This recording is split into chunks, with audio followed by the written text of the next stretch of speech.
In what ways are bed bugs covered? Are there any requirements on the host part? Is loss of income covered or expenses to remove a guest due to bed bugs? What treatment is covered? Right. This is a great question, and we want to look at it from a property standpoint and a liability standpoint. In the beginning of our conversation, we talked about property coverage, what you can touch and feel, the bed itself, that's property.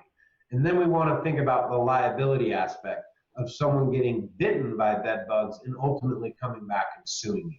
So let's stick with liability first. This is a huge thing. Again, you have to pull out your insurance policy and hit Control F on the PDF. Control F, and you can search any word, and you have to look up infestation.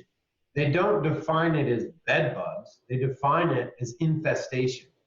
And a lot of policies have a total infestation exclusion for both property and liability. Now that's a big deal, okay? Me personally, I would not want to have a vacation rental property where I knew at some point if bed bugs get in my property and someone gets bitten and they come back and sue me, I have no coverage. So that's number one. Make sure that you have liability coverage for infestation, AKA bed bugs. Huge deal. Side note, proper does not have that exclusion. So if that happened, you would have coverage under our Lloyd's policy. That's liability.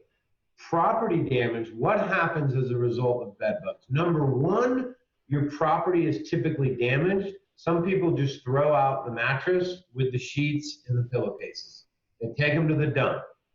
Number two, you now have to fumigate your property and contact an exterminator. You have to remove the problem.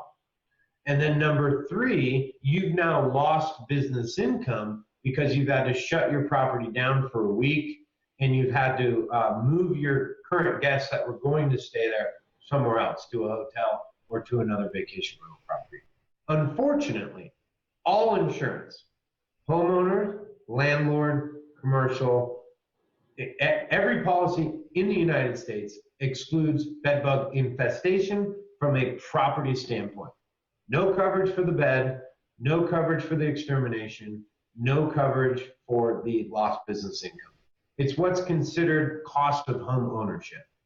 It is what it is. And really the reason it's in there is because of termites and things like that, where they say, look, you've owned this home for 15 years and you've never done anything to maintain it. Just because there's termite damage in your roof and around, should the insurance company pay for that, even though it's been slowly happening over a 15-year period? It's not built into the premium. It's just not covered.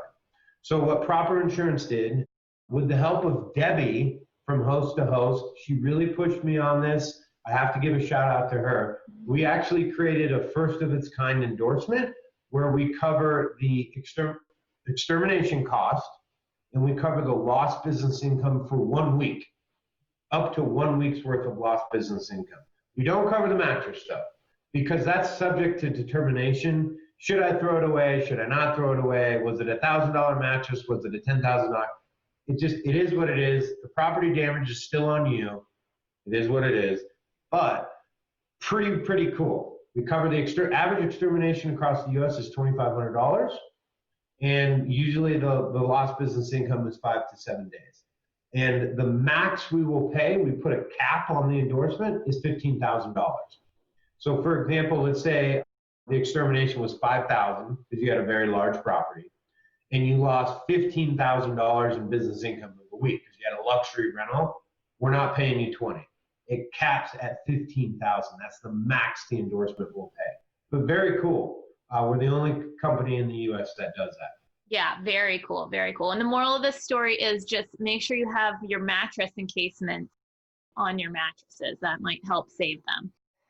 Okay. Well, and point two, make sure you do not have an infestation liability exclusion. Right. Not afford to have that. Thank you, Darren.